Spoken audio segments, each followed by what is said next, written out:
Hello दोस्तों, बहुत दिनों बाद एक बार फिर से नए लर्निंग वीडियो में आप लोगों का स्वागत है। यहाँ पर आज हमने डाउन साइड के लिए यहाँ पर एंट्री बनाया।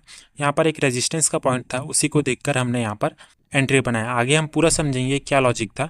यहाँ पर आपको हम यहाँ पर अपना जो स्टॉप लॉस है और टारगेट है आप लोगों को बनाकर दिखा दिए हैं। इस पॉइंट पर हम यहाँ पर केवल प्राइस एक्शन का यूज़ करते हैं, कोई इंडिकेटर वगैरह कुछ भी चीज़ यहाँ पर यूज़ नहीं करते। यहाँ पर आप देखेंगे कि हमारा स्टॉप लॉस टारगेट क्या था।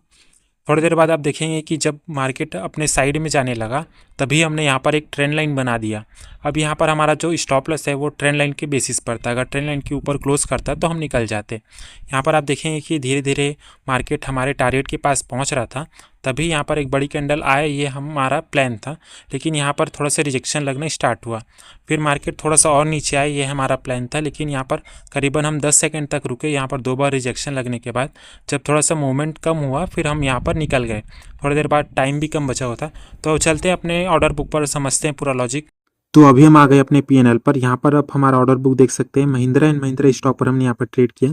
3023 पर हमने यहाँ सेल किया, फिर हमने 3017 पर इसको हमने बाय कर लिए। तो चलते अपने जो चार्ट है उस पर और यहाँ पर समझते हैं पूरा लॉजिक। यहाँ पर ये जो चार्ट है ये अप स्टॉक्स का यहाँ पर ब्रोकर है। इस पॉइंट पर आप देखेंगे ये यहाँ पर ये फ्यूचर का चार्ट है महिंद्रा एंड महिंद्रा का, वो भी 1 आवर टाइम फ्रेम पर। आप लोगों को एक पॉइंट बताने का यहाँ पर प्रयास करेंगे हम, जिस पॉइंट को देखकर हमने यहाँ पर एक एंट्री बनाया। ये इस पॉइंट पर आप देखेंगे कि हम एक रेजिस्टेंस का लेवल यहाँ पर एक ड्रॉ कर रहे हैं। जैसे कि आप देखेंगे ये एक पॉइंट बन गया हमारा, इसको हम आगे तक लेके जाएंगे। ये यहाँ पर ये आप देख सकते हैं, इसको हम थोड़ा सा ऐसे ऊपर करेंगे ना तो ये यहाँ पर ये एडजस्ट हो जाएगा। यहाँ पर आप देखेंगे इस पॉइंट पर हमने ऐसा क्यों बनाया आप लोग को दिखाते हैं। जैसे मार्केट इस पॉइंट से ऊपर गया था सपोर्ट लेके, फिर यहाँ से ये नीचे आया, फिर इसी पॉइंट को रिटेस्ट करके ये मार्केट नीचे आया हुआ है। फिर आप देखेंगे कि थोड़ा थोड़ा करके फिर मार्केट इस पॉइंट से नीचे आया, फिर मार्केट इसके ऊपर गया था, फिर यहाँ से ये रिटेस्ट करके ये नीचे आया हुआ है। फिर मार्केट अब इसी पॉइंट पर है, ये आज इस पॉइंट पर, इसलिए ये मार्केट यहाँ पर ये थोड़ा सा इंपॉर्टेंट पॉइंट बन गया मार्केट पे। ये यहाँ से एक बार नीचे आया, फिर यहाँ से एक बार नीचे आया, फिर ये यहाँ से नीचे आया, तो आज ये इस वाले पॉइंट पर है। तो अब हम इसको करते हैं 15 मिनट टाइम फ्रेम और आप लोगों को छोटे टाइम फ्रेम पर थोड़ा सा बताने का प्रयास करते हैं। एक लेवल तो पॉइंट ये यहाँ पर निकल गया और यहाँ पर अब हम थोड़ा सा इसको एडजस्ट कर देंगे। जैसे कि इसको हमने थोड़ा सा इस पॉइंट पर लाके ऐसा एडजस्ट कर दिए। ये यहाँ पर आप देख सकते हैं इस तरीके से, ये यहाँ पर ऐसा करके। यहाँ पर क्या हुआ, मार्केट 15 मिनट टाइम फ्रेम पर भी यहाँ से ये नीचे आया हुआ है, तो आगे अब ये यहाँ पर गया हुआ है तो यहाँ से ये नीचे आ सकता है। थोड़ा सा ये प्लान था, लेकिन उसके पहले भी यहाँ पर अब हम देखेंगे यहाँ पर एक छोटा सा एक ट्रेंड लाइन यहाँ पर चल रहा है, मतलब चैनल। ये यहाँ पर हम इस पॉइंट को बनाकर दिखा देते हैं, जैसे कि इस तरीके से ये बन गया। ये यहाँ पर ये लेवल तो आप लोगों को समझ में आया होगा दोस्तों कि ये जो लेवल है ये कैसे आया, बना हुआ टाइम फ्रेम के हिसाब से। यहाँ पर अब हम देखेंगे कि यहाँ पर एक छोटा सा चैनल चल रहा है। यहाँ पर चैनल कैसे चल रहा है, जैसे मार्केट इस पॉइंट पर आई थी मार्केट, फिर यहाँ से ये ऊपर गया सपोर्ट लेके, फिर मार्केट यहाँ पर आई सपोर्ट लेके यहाँ पर ऊपर, फिर यहाँ पर आई फिर सपोर्ट लेके ऊपर। तो यहाँ पर आप देखेंगे कि बार बार इस पॉइंट से रेजिस्टेंस लेके भी ये नीचे आया, मतलब ये 2 बार इस पॉइंट से रेजिस्टेंस लेके नीचे आया। मार्केट पर क्या हुआ, यहाँ से सपोर्ट लेके ऊपर, फिर यहाँ पर आया, फिर यहाँ से सपोर्ट लेके ऊपर, यहाँ से रेजिस्टेंस लेके नीचे आया, फिर यहाँ पर देखेंगे फिर सपोर्ट लेके ऊपर गया, फिर यहाँ से ये प्रॉफिट बुकिंग नीचे आया, चैनल पर चल रहा है, फिर यहाँ पर ये ऊपर गया तो यहाँ से एक बार नीचे आया। ये हमारा व्यू था ये चैनल तक, ये जो चैनल है यहाँ तक पहुँच पाए। अब हम इसको करते हैं 5 मिनट टाइम फ्रेम, जिससे कि आप लोग को और अच्छे से समझ में आ सके। यहाँ पर एक प्राइस एक्शन का ही पॉइंट है दोस्तों। यहाँ पर ये हम यहाँ पर कोई इंडिकेटर वगैरह यहाँ पर कोई कुछ भी यूज़ नहीं करते। ये आप देखेंगे कि छोटा सा यहाँ पर ये पॉइंट है, ये चैनल का पॉइंट। यहाँ पर आप देखेंगे मार्केट यहाँ पर आई, मार्केट यहाँ से नीचे आई रेजिस्टेंस लेके, फिर यहाँ पर ये गई रेजिस्टेंस लेके यहाँ पर नीचे, फिर यहाँ पर ये रेंज पर था, फिर मार्केट यहाँ पर गई, फिर यहाँ पर ये आया मार्केट नीचे, फिर ये इसी पॉइंट पर गया तो यहाँ से ये नीचे आना चाहिए। ये हमारा व्यू था। पहला पॉइंट क्या था, ये तो एक बड़ा रेजिस्टेंस का पॉइंट तो है ही, और यहाँ पर ये क्या था, चैनल का यहाँ पर ये सेलिंग वाला पॉइंट, सेलिंग जोन। यहाँ पर ये मार्केट नीचे आया था, फिर यहाँ से ये नीचे आया तो यहाँ से एक बार और नीचे आना चाहिए ट्रेंड लाइन तक। ट्रेंड लाइन तक आ सकता था, टारगेट था, लेकिन हम पहला टारगेट ये इस पॉइंट तक हम लेना चाहते थे।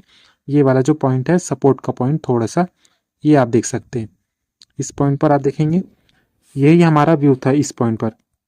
जैसे मार्केट यहाँ पर आई, यहाँ से नीचे आया, सपोर्ट लेके ऊपर गया, फिर यहाँ से नीचे आया, तो यहाँ तक ये पहला टारगेट था। यहाँ पर आप देखेंगे कि मार्केट धीरे धीरे करके इस पॉइंट पर ये नीचे आया। हमारा एसएल का पॉइंट क्या था, यहाँ पर ये ट्रेंड लाइन का पॉइंट था, और हमने यहाँ पर एंट्री क्यों बनाया। यहाँ पर आप देखेंगे कि जब मार्केट हमने फर्स्ट टाइम के लिए यहाँ पर गया था, यहाँ पर एक बार रिजेक्शन आया, फिर यहाँ पर मार्केट ऊपर जाने के फिर ट्राई किया, फिर वहाँ पर ये रिजेक्शन आया, यहाँ पर करीबन 4 बार यहाँ पर रिजेक्शन लगा, तब जाके हमने यहाँ पर एंट्री बनाया, ताकि यहाँ से मार्केट एक रिवर्सल करना चाहिए। पहला पॉइंट ये तो ट्रेंड लाइन तो अपने पास है ही, और यहाँ पर ये क्या है, एक बड़ा रेजिस्टेंस का पॉइंट था। यहाँ पर देखिए मार्केट धीरे धीरे करके यहाँ पर ये नीचे आया, हमने यहाँ पर एक ट्रेंड लाइन यहाँ पर बना दिया कि मार्केट इसके नीचे रहेगा तो यहाँ पर ये नीचे आते ही रहेगा। यहाँ पर आप देखेंगे कि ट्रेंड लाइन जैसे बनाया उसके पॉइंट से इस पॉइंट तक यहाँ पर ये नीचे आ ही रहा था, ये धीरे धीरे करके इस पॉइंट तक। ये यहाँ पर मार्केट जब ये यहाँ पर ये वाली जो कैंडल थी, जब ये नीचे आई, फिर ये नीचे से फिर यहाँ पर ये ऊपर चला गया। यहाँ पर ये जो पॉइंट है, इस पॉइंट पर थोड़ा सा यहाँ पर मिस्टेक हुआ दोस्तों, ये देखेंगे मार्केट इस पॉइंट पर ये वाली जो पॉइंट है ये नीचे आया, फिर मार्केट यहाँ से ये रिजेक्शन लेके 2 बार रिजेक्शन लेके इस पॉइंट पर अटक गया था। हम करीबन 10 सेकंड तक रुके, लेकिन वहाँ पर कुछ भी नहीं हुआ। तब जाके हमने अपना जो पोजीशन है उसको हमने यहाँ पर बुक कर लिया।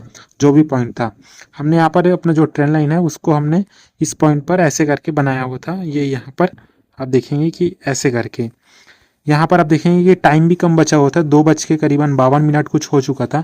अगर यहाँ पर थोड़ा सा रेंज बनता, यहाँ पर ये मार्केट यहाँ पर ट्रेंड लाइन पर जाके फिर वापस आती, तब तक इंट्राडे पर जो टाइम रहता है वो ख़त्म होने का भी चांस रहता।